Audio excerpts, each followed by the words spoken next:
So hello friends, my name is Shyam Gori and I will teach you today math exercise number 1.1. So my students, तो मैं आज आपको math पढ़ाऊँगा और उसकी 1.1 exercise कराने की पूरी कोशिश करूँगा इसी वीडियो में। सो आप इस वीडियो को पूरा देखिएगा। इस वीडियो को पूरा देखने से आपको बहुत फ़ायदा मिलेगा, तो इसलिए मैं आपको बोल रहा हूँ कि ये वीडियो पूरा देखिएगा। और आज का जो हमारा क्वेश्चन नंबर 2 है, सही है, question number 1 is not important, that's why I left it. So अब यहाँ पर हम क्वेश्चन 2 से स्टार्ट करेंगे।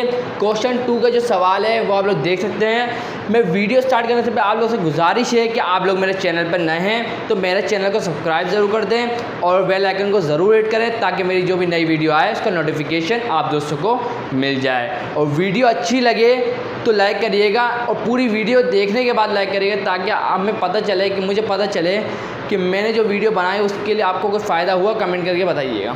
तो वीडियो स्टार्ट करते हैं। तो हमारा जो लेक्चर है मैंने बता दिया, लेक्चर नंबर 2 है, गलती हो गई, लेक्चर नंबर 1 मैंने अपलोड कर चुका हूँ, लेक्चर नंबर 2 है ये।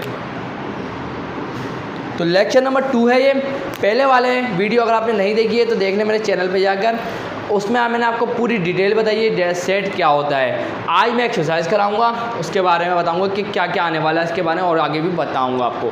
तो पहला जो हमारा आता है, सबसे पहले आता है क्वेश्चन नंबर 2 जिसमें लिखा हुआ है, और सिन बोर्ड के हिसाब से पढ़ा रहा हूँ मैं, तो ये बात याद रखिएगा। सिन बोर्ड आपको बुक शो करा देता हूँ, कैसी है बुक सिन बोर्ड की।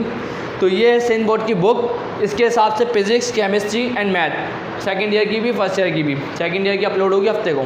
तो अब यहाँ पर देख लें, decide which sets are the proper subset of the other. अब ये कन्फ्यूजन की बात है कि प्रॉपर सबसेट है क्या, सही है। तो मैं इसी सवाल के ज़रिए प्रॉपर सबसेट समझाऊंगा, सही है, इस सवाल के ज़रिए। इसलिए मैंने इस डायग्राम का सहारा लिया है, इस डायग्राम के ज़रिए जो इन्होंने बोलना चाह रहे हैं वो समझाने के लिए। उससे पहले एक और बात कि प्रॉपर सबसेट की डेफिनेशन मैंने यहाँ लिख दी है, मैं आपको बता देता हूँ। एग्जाम्पल वो इसी इसके अंदर से समझा दूँगा कि कैसे होगी।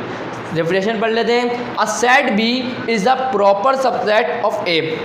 अगर जो सेट बी है वो प्रॉपर सबसेट है ए का, सही है। और डिनोटेड बाय किससे करेंगे, बी और इसका यू साइन बना के ए, कोई भी बार नहीं लगेगा, सही है। इफ़ अगर B is a subset of A, अगर बी है वो सबसेट होगा ए का, एंड अगर if there exist at least one element in A, अगर ए के अंदर एक एलिमेंट ज़्यादा होगा बी से, that are not in B, और वो बी में ना हो। तो अभी कुछ भी समझ में नहीं आएगा क्योंकि एग्जाम्पल्स के बिना कुछ भी समझ में नहीं आता, तो इसलिए मैंने बस रीड करिए, इसका मतलब मैं आपको इस सवाल को सॉल्व करके बताऊंगा। तो सबसे पहले सवाल की तरफ पढ़ते हैं। तो सबसे पहले हमसे बोला है, पहला पार्ट में बोला है कि टी सेट है। टी क्या है, एक सेट है। टी सच दैट, मैंने इसका बताया था कि ये क्या होता है पहली वीडियो, सच दैट, इस तरह के, इसका मतलब होता है इस तरह के। टी इज़ आ रेक्टेंगल, क्या है, टी क्या है, एक रेक्टेंगल है। और ये सेट बिल्डर फॉर्म है, कौन सी फॉर्म है, सेट बिल्डर फॉर्म। इसके बारे में आपको बता दूंगा डिटेल में, आगे क्वेश्चंस आने वाले हैं तो वो आपके लिए अच्छे हो गए, हेल्पफुल हो गए, वो आपको समझ में आएगा। अभी देखें, रेक्टेंगल की शेप है, सही है। अब हमें पता है कि रेक्टेंगल की, सही है, अपोजिट साइड्स क्या होती हैं, बराबर होती हैं, और अपोजिट एंगल भी बराबर होते हैं, सही है। अब देखें यहाँ पर इसकी 4 साइड्स हैं, कितनी साइड्स हैं, 4 साइड्स। और ये मैंने डॉट बनाया, डॉट, इनको बोलते हैं वर्टेक्स। मैथ के अंदर क्या बोलते हैं, वर्टेक्स। तो याद रखिएगा मैथ के अंदर इसको बोलते हैं वर्टेक्स, सही है। अब यहाँ पर हर कोने के अंदर एक एंगल होता है, और ये एक साइड, ये दूसरी साइड, ये तीसरी साइड और चौथी साइड, सही है। ये वाली साइड और ये वाली साइड क्या होगी, इक्वल होंगी। ये वाली साइड और ये वाली साइड ये भी इक्वल होगी। अब देखें रेक्टेंगल की बात कर रहा हूँ, सही है। अब यहाँ पर जो एक एंगल बनेगा, यहाँ पर बनेगा एक एंगल, क्या बनेगा, यहाँ बनेगा एक एंगल, यहाँ बनेगा और एक एंगल यहाँ बनेगा। 4 एंगल बनते हैं, 4 साइड्स हैं, इनको हम नाम दे देते हैं ए, बी, सी और ये डी। अब याद रखिएगा ए से लेके सी तक, सही है, इसका डायगोनल बनेगा, क्या बनता है, डायगोनल। याद रखिएगा अपोजिट साइड का डायगोनल बनता है, ये अपोजिट साइड इसकी और ये अपोजिट साइड इसकी, ये इसका डायगोनल होगा। और जो बीच के अंदर होता है बाइसेक्ट होता है, बाइसेक्ट जिसको हम बोलते हैं बीच के पॉइंट पे बाइसेक्ट बनता है, सही है। अब ये बात याद रखिएगा, तो ए सी कभी भी बराबर नहीं होगा बी डी के, सही है। अब यहाँ पर एक बात है कि रेक्टेंगल के अंदर ना सारी साइड्स है ना 90 डिग्री की होती है। कितनी डिग्री होती है?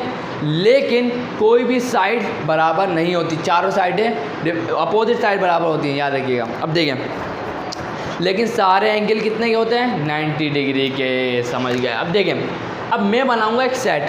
क्या बनाऊंगा? क्योंकि हमें यहाँ करना है सेट के हिसाब से काम, क्योंकि हमें बताना है प्रॉपर सबसेट, वो इसके बिना नहीं हो सकता। सारी डायग्राम को मैं एक दफ़ा समझा देता हूँ आप लोगों को, फिर इसके बाद हम आगे सवाल को सॉल्व करते हैं। देखें, अब आता है पैरेललोग्राम। क्या आता है? पैरेललोग्राम।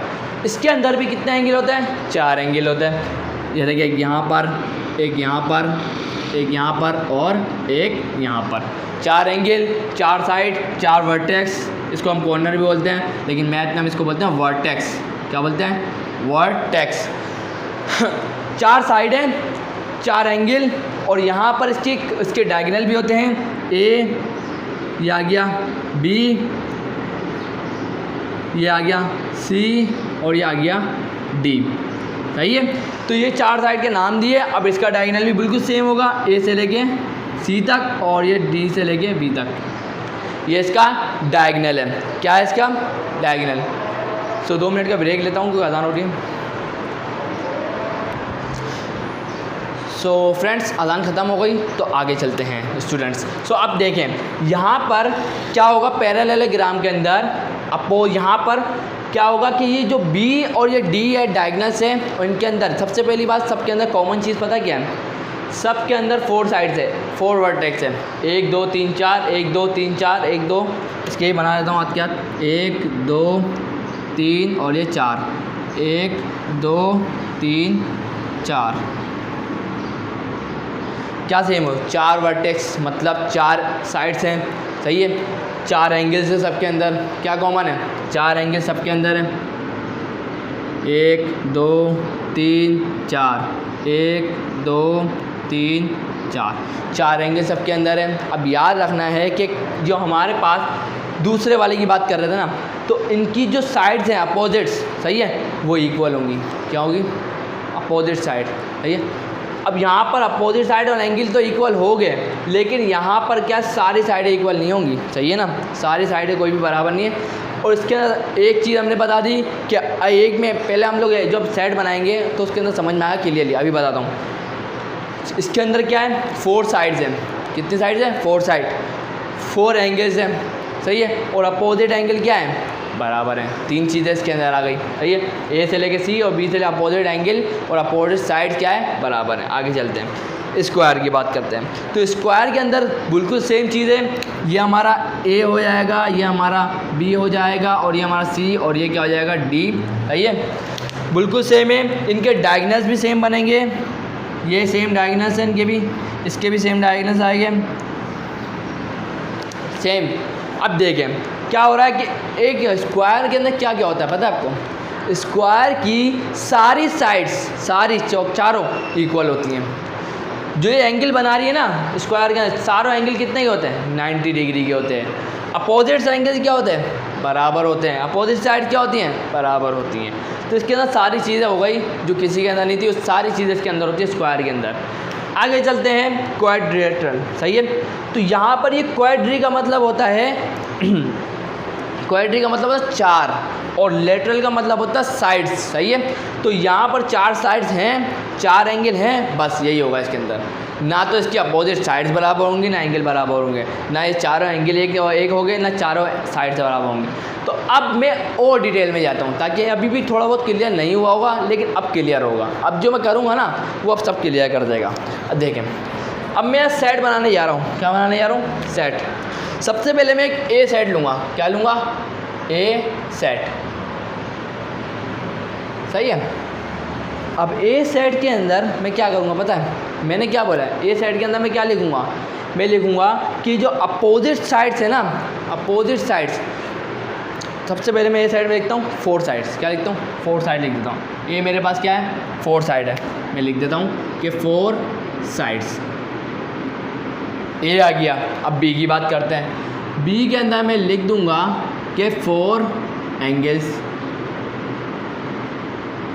एंगल्स 4 एंगल्स है, 4 साइड है, ये हो गया। सी की बात करते हैं। सी के अंदर लिखता हूँ कि ऑल साइड्स आर इक्वल। क्या लिखूँगा? All sides are equal, equal, सही है। डी के अंदर मैं लिखूँगा कि all angles are 90 degree, all angles are 90 degree. E के अंदर मैं लिखूँगा opposites sides and angles are equal. तो भाई ये मैंने 4 चीज़ें लिखी है। अब ये कॉन्सेप्ट क्लियर करेंगे आपका कैसे।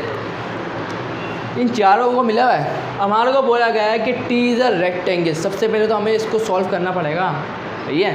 तो अब हमें टी को बनाना पड़ेगा, पी को बनाना पड़ेगा, एस को बनाना पड़ेगा, एक्स को बनाना पड़ेगा, और इसकी कंडीशन को देखकर अब टी क्या बनेगा वो लिख लेते हैं हम लोग। टी, इसको मैं अलग कर देता हूँ, ये आ गया टी, सही है। अब टी बनाना है हमें सेट। क्या बनाना है? एलिमेंट्स डालने पड़ेंगे ना भाई, एलिमेंट्स तो डालने पड़ेंगे। जैसे कि एलिमेंट्स हमने ले लिए हैं, इनको सेट का नाम दे दिया है। अब इनको एक जगह जमा कर लेते हैं ताकि टी सेट हमें मिल जाए, और स्मॉल लेटर में लिखेंगे सारे। देखें अब यहाँ पे हमने इसके अभी पैरेलल रेक्टेंगल की बात करेंगे। पहला वाला कौन था? T, rectangle. इस रेक्टेंगल को सॉल्व करते हैं। सबसे पहले हमने क्या बोला था कि अपोजिट साइड्स क्या होंगी? बराबर होंगी।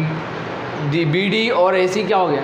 बी डी अपने बराबर होगी, ए सी अपने बराबर होगा। इनके एंगल भी क्या होंगे? एक दूसरे के बराबर होंगे, लेकिन अपने अपने हो गए, सेम नहीं हो गए। अपोजिट का मतलब क्या? बी डी बराबर होगा, और इसी तरह अपोजिट को देखेंगे तो ए सी बराबर होगा, इनके एंगल और साइड। अब इसके बाद आता है, मतलब ये वाला इसको बिलोंग करता है, सी ई वाला इसके साथ होगा, सेट के अंदर होगा।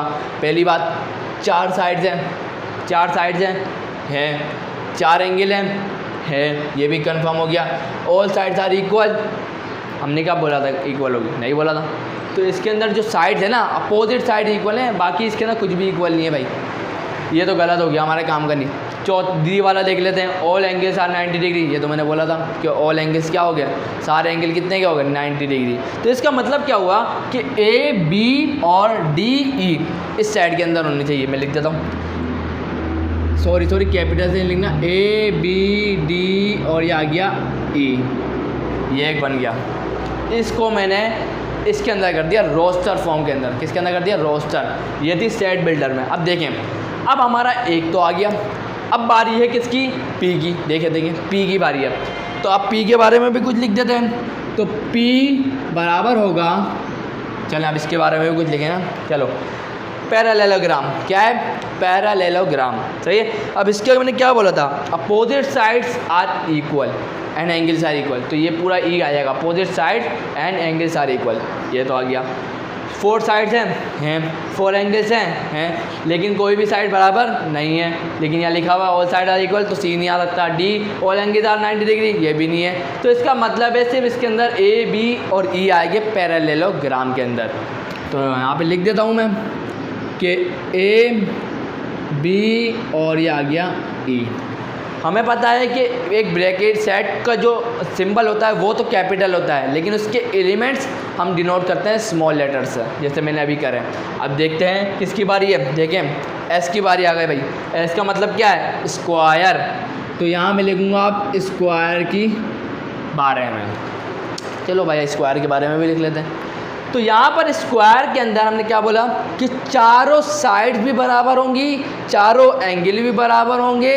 4 साइड्स हैं इसके अंदर और 4 एंगल हैं। तो इसके बाद ए, बी, सी, डी। उसके बाद एक और चीज़ है कि अपोजिट साइड्स और एंगल्स वो भी बराबर होंगे। तो इस सेट के अंदर ये सारे एलिमेंट्स आएंगे, समझे। चारों लिखूँगा मैं, तो चारों एलिमेंट लिख देता हूँ इसके अंदर। क्या बनेंगे? ए, बी, सी, डी, ई। क्या बनेंगे स्क्वायर के अंदर? ए, बी, सी, डी और ये आ गया ई। ये आ गया इसका एस का। अब बात करेंगे एक्स की। एक्स भी तो एक साइड है ना।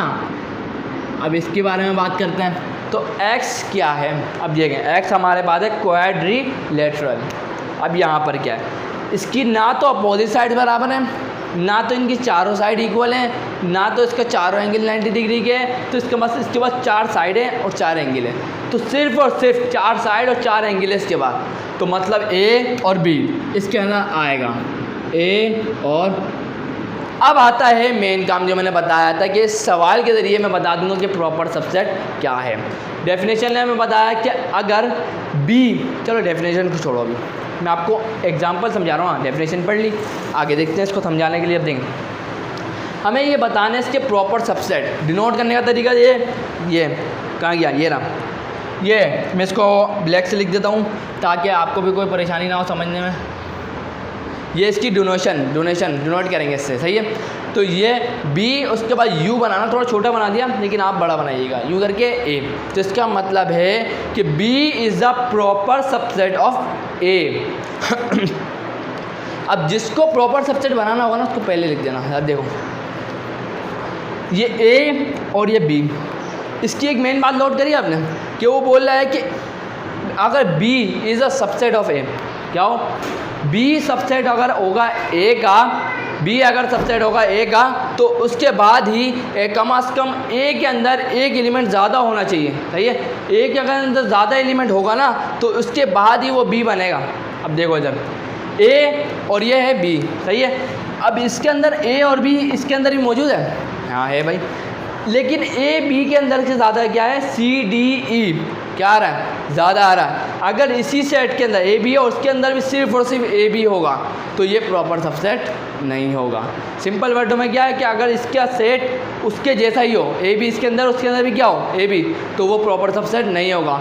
अगर आप जिस सबसेट को बनाना चाह रहे हो ना तो उसके अंदर एक एलिमेंट भी ज़्यादा होगा ना तो वो प्रॉपर सबसेट होगा। जैसे कि देखो ये ए बी है और पी वाला ए बी ई, ई इसके अंदर ज़्यादा है तो इसका मतलब है कि प्रॉपर सबसेट किसका है, B, X is the proper subset of P, P से निकला है, सही है ना। बात वही है जैसे हम लोग बना रहे थे कि x subset of P, subset of P है। लेकिन मैंने क्या करा कि इसके अंदर अगर दो भी होते ना तो सबसेट होता है, सही है, लेकिन प्रॉपर सबसेट नहीं हो, अभी होगा, क्योंकि अभी क्या है कि ए बी ई है, अगर इसके अंदर ई हटा दूँ ना मैं तो ये सिर्फ सबसेट कहलाएगा। अगर मुझे इसको प्रॉपर बनाना है तो पी वाले में एक एलिमेंट ज़्यादा होना चाहिए जैसा अभी है। तो इसका मतलब है एक्स है जो पी है, P x is a proper subset of P, क्योंकि पी से निकला है, पी के अंदर ज़्यादा है लेकिन जबकि एक्स के अंदर से कम है। तो अब हम बनाना शुरू करेंगे प्रॉपर सबसेट। चलो ये हमारे सवाल का आंसर होगा जब हम बनाएंगे। सबसे पहला जो हमारा बनता है ना वो हम बनाते हैं, पहला x को ले लेते हैं, सही है। x is a proper subset of t होगा, तो यहाँ पे लिख देता हूँ x is a proper subset of t, पहला बन गया। चलो दूसरा बनाते हैं, दूसरा यहाँ पर लगा देता हूँ, दूसरा x is a proper subset of p, ये भी बन सकता है।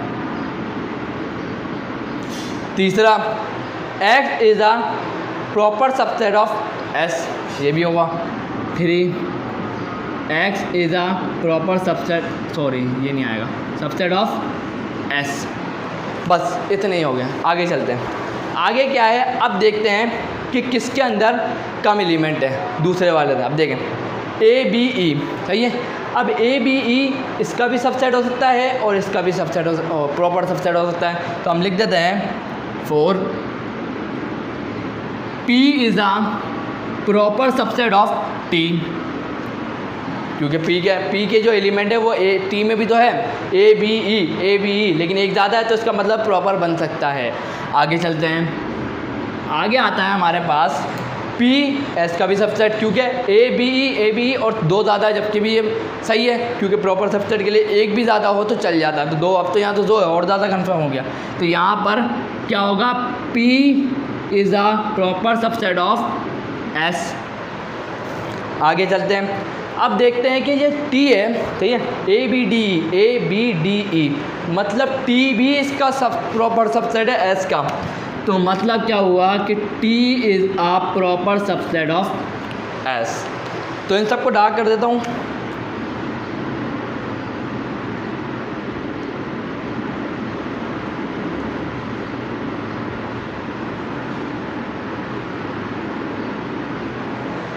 तो ये यहाँ जाके हमारा ये पोर्शन आंसर है, ये पोर्शन क्या है हमारा आंसर, समझ गए। तो ये हमारा एक क्वेश्चन था मैथ का फर्स्ट सेकंड क्वेश्चन। अब चलते हैं थर्ड क्वेश्चन की तरफ। So hello friends, this is our next question, question number 3। Write down all the subsets x, y, z, t and find the power set of s 4, 8, 12। आपको पता है पिछली वाली वीडियो में मैंने पावर सेट भी बताया था, सबसेट भी बताया था, पूरा क्लियर करा था। अब हमें पता है, मैंने आपको एक चीज़ और बताई थी कि हमें एलिमेंट देख के पता चल जाएगा कि उसके कितने सबसेट बनाएंगे। सही है, पावर सेट भी सबसेट ही होता है, बस उसके ऊपर एक कर्ली ब्रैकेट होल पे लगा दो तो वो पावर सेट बन जाता है। अभी मैं बता दूंगा एक और दफ़ा, फिक्र नहीं है, अभी सॉल्व कर रहे हैं तो डोंट टेक टेंशन। इसके अंदर कितने एलिमेंट है? 1, 2, 3, 4। सही है, 4 है। तो मैंने बताया था, यहाँ लिख देता हूँ कि कोई भी सबसेट मालूम करना हो तो उसकी पावर पे n लगा दो। n क्या बताएगा? Number of element. कितने? 4। 2 की power 4, 2 to the 4, 4 to the 8 to the 16। तो ये 16 सबसेट हो गए। इसके कितने हो गए? 16 सबसेट। तो अब बनाना शुरू करते हैं। सबसे पहले इसके सबसेट बना देते हैं। सही है, सबसेट बनाने के बाद फिर उसके बाद इसका पावर सेट बनाएंगे। अभी इसके सबसेट बनाते हैं। सबसे पहला जो सबसेट आएगा, सही है, सॉल्व कर लेते हैं यहाँ पर, सॉल्व। सही है, अब यहाँ पर इसका पहला जो सबसेट है इसका, ये होगा सबसे पहला x। सबसे पहला, अब यहाँ से मैं नल सेट से स्टार्ट कर रहा हूँ। नल सेट से, नल सेट क्या मैं क्यों? क्योंकि हमें पता है जब भी हम सबसेट बनाते हैं उसका एक खुद का एक नल सेट होता है।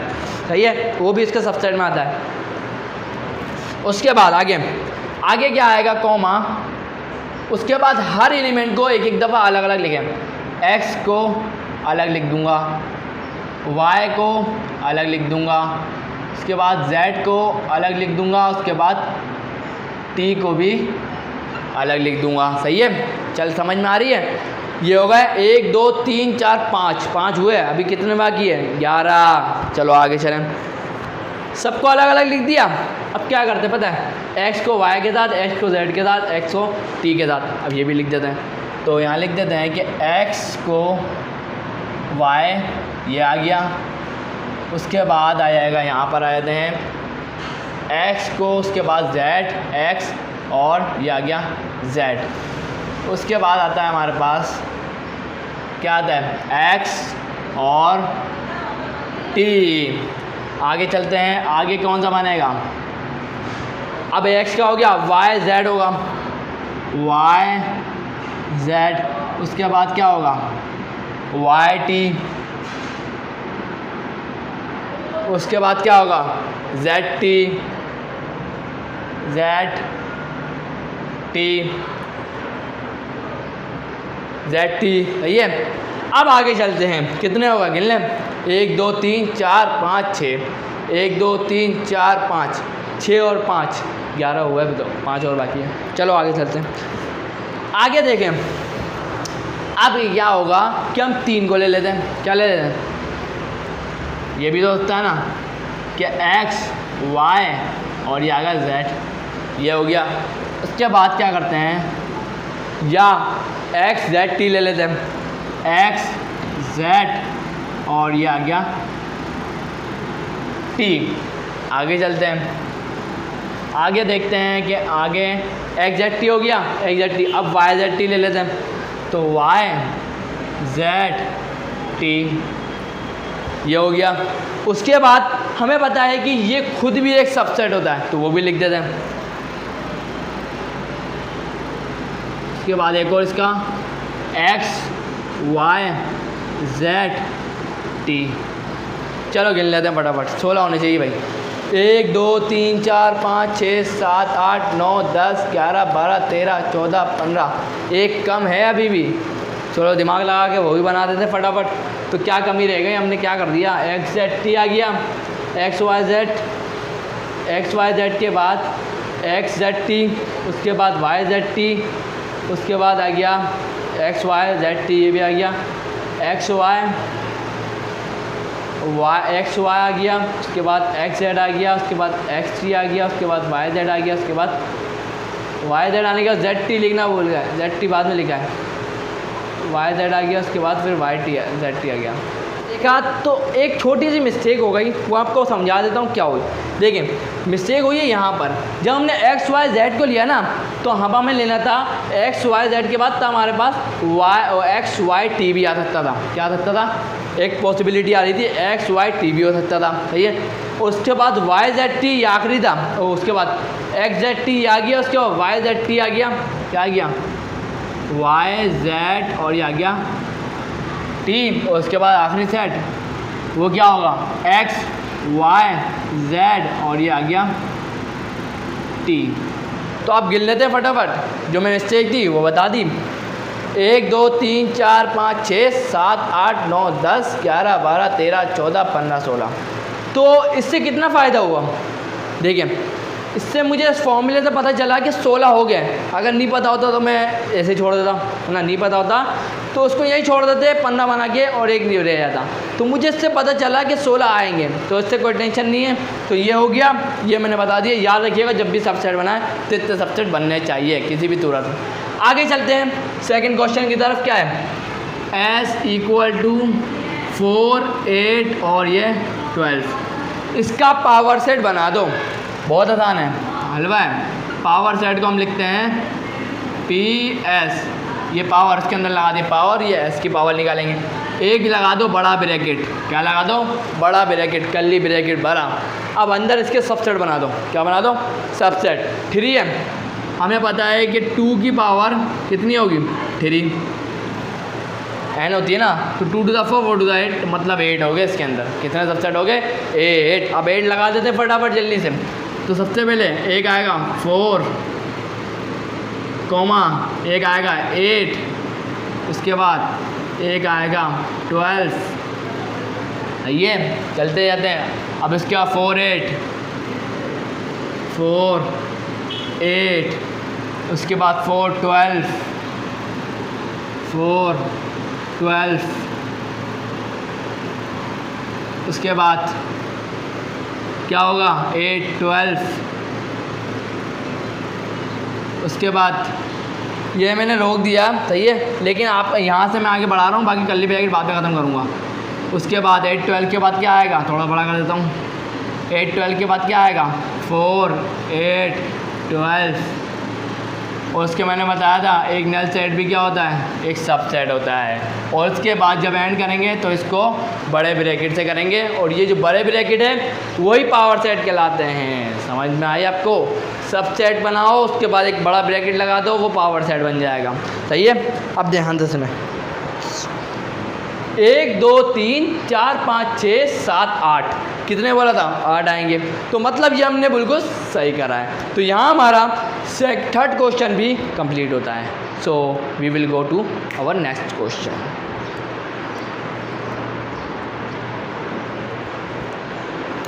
So friends, this is our next question and question number 6.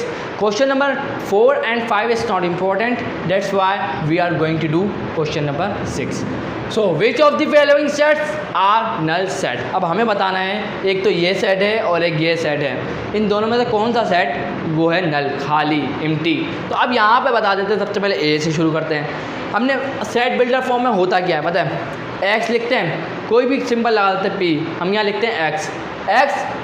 इस और जो 2 डॉट है उसको हम बोलते हैं सच दैट, इस तरह के कि एक्स स्क्वायर वो 16 के बराबर है, और जो 2x है वो किसके बराबर है? 4 के। तो इसके लिए ना हमें बताने के लिए हम क्या करते हैं, सबसे पहले तो हम इसको अलग कर लेते हैं। क्या कर लेते हैं? तो x स्क्वायर = 16, 2x = 4, x = ±4 और x = 4/2, और इसका नेक्स्ट स्टेप देखें तो ये आ जाएगा 2/2 2 to the 4। ये आ गया। सही है, ध्यान से देखें हुआ क्या है पता है? यहाँ पर देखें तो यहाँ पर 2 वैल्यूज आई हमारे पास, सही है। तो हम इसको बोल देते हैं, क्योंकि हम इसका इंटरसेक्शन लेंगे। अब क्या लेंगे? इंटरसेक्शन। क्या लेंगे? इंटरसेक्शन लेंगे। या हम इसको बोलते हैं कि ये A1 आया और ये क्या आया? A2 आया। क्या है? x की जगह हम क्या बोल रहे हैं? A2 और A1। इन दोनों का इंटरसेक्शन लोगे तो पता क्या मिलेगा? इन दोनों का इंटरसेक्शन लेंगे ना तो हमारे को मिलेगा A।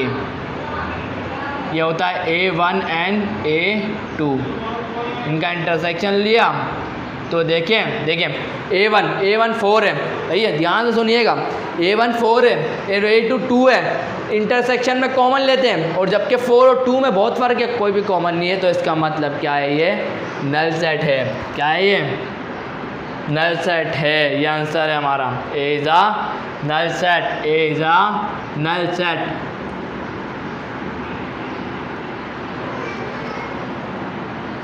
आंसर। चलो बी भी देख लेते हैं। बी में क्या है? B bracket set builder form है, x such that x plus 6 बराबर होगा 6 के। चलो भाई सीधी सीधी बात है, मैं यहाँ लिख दूंगा सबसे पहले एक्स प्लस 6 इक्वल टू 6, यही लिखा हुआ है ना, और ये किसके बराबर है? बी के बराबर है। बी और ये देखो बी और ये ब्रैकेट डाल दूँ तो ये ब्रैकेट के अंदर ही काम हो जाएगा, लेकिन चलो कर लेते हैं। देखो भाई एक्स उधर जाएगा, सही है, एक्स और ये प्लस का है, वहाँ जाके क्या होगा? माइनस का। उसके बाद एक्स ये हो गया 0, तो मतलब ये जो सेट है वो क्या है? 0 है। लेकिन ये नल सेट नहीं है भाई। क्या है ये जो आंसर आया है वो नल सेट नहीं, क्योंकि उसके अंदर कोई एलिमेंट है, चाहे वो 0 ही क्यों ना हो, एलिमेंट है। तो ये B is not a null set. Answer. चलो so we move on the next question.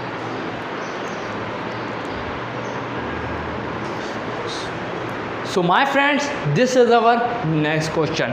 तो ये अभी क्वेश्चन 7 तक की कराऊंगा, बाकी कल बाद में करेंगे। तो क्वेश्चन 7 के सारे सवाल सॉल्व कर देते हैं फटाफट, ताकि वीडियो, क्योंकि वीडियो बहुत ज़्यादा बड़ी हो जाएगी अगर सारे क्वेश्चन कराऊंगा। तो नेक्स्ट वीडियो में इंशाल्लाह कवर करेंगे बाकी। तो अभी फटाफट ये सॉल्व कर लेते हैं कि ए कॉम्प्लीमेंट का मतलब क्या होता है।